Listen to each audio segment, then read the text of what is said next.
Hello, എല്ലാവർക്കും നമസ്കാരം. അപ്പോൾ ഇന്നൊരു ടിപ്പുമായിട്ടാണ് വന്നിരിക്കുന്നത്. ഓണക്കാലവും കല്യാണക്കാലവും ഒക്കെ ആയതുകൊണ്ട് നമ്മൾ മുല്ലപ്പൂ ഒക്കെ മേടിച്ച് കഴിഞ്ഞാൽ പെട്ടെന്ന് കേടാകും എന്നൊരു ചിന്ത നമ്മുടെ മനസ്സിലുണ്ട്. ഇതെങ്ങനെ നാളെ വരെ സൂക്ഷിക്കും, തലേദിവസം മേടിച്ചുകൊണ്ട് വന്നാൽ നാളത്തേന് കേടായി പോവുമോ എന്നുള്ളൊരു ആശങ്കയൊക്കെ നമുക്കുണ്ടല്ലേ. അപ്പം ഇതുപോലെ ഇനി എനിക്കും ഉണ്ടായിരുന്നു. അപ്പം ഞാനിത് യൂട്യൂബിൽ കുറേ വീഡിയോ സെർച്ച് ചെയ്ത് നോക്കിയപ്പം എനിക്ക് അത്യാവശ്യം കമൻറ്റിലൊക്കെ എഫക്റ്റീവായിട്ടുള്ളൊരു ടിപ്പാണ് ഇത്. അപ്പം ഞാൻ പരീക്ഷ നോക്കിയതാണ്. ഒരു കല്യാണത്തിന് പോകാനുണ്ടായിരുന്നു. അപ്പോൾ 2 ദിവസം മുന്നേ മുല്ലപ്പൂ മേടിച്ചുകൊണ്ട് വന്നു. അപ്പോൾ ഏകദേശം ഒരു ഫ്രഷ്നെസ് ഉള്ളൊരു മുല്ലപ്പൂ, ഇത്ര ഫ്രഷായിട്ടുള്ളതാണ് കിട്ടിയുള്ളൂ. അപ്പോൾ മേടിച്ചപ്പോൾ എനിക്കൊരു സംശയം ഉണ്ടായിരുന്നത് കേടായി പോകുമോ, എന്ത് ചെയ്യും. അപ്പോൾ സെർച്ച് ചെയ്തപ്പോഴാണ് ഇങ്ങനെ ഒരു ടിപ്പ് കിട്ടുന്നത്. അപ്പോൾ ആ ടിപ്പ് എന്താണെന്ന് നിങ്ങളുമായിട്ട് ഷെയർ ചെയ്യുന്നതാണ് കേട്ടോ.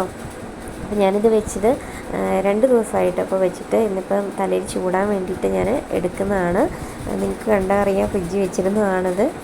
അപ്പോൾ ആദ്യം ഞാനിത് ചെയ്ത് എങ്ങനെയാണെന്ന് വെച്ചിട്ടുണ്ടെങ്കിൽ, ഒരു പ്ലാസ്റ്റിക്കിൻ്റെ കവർ എടുക്കുക.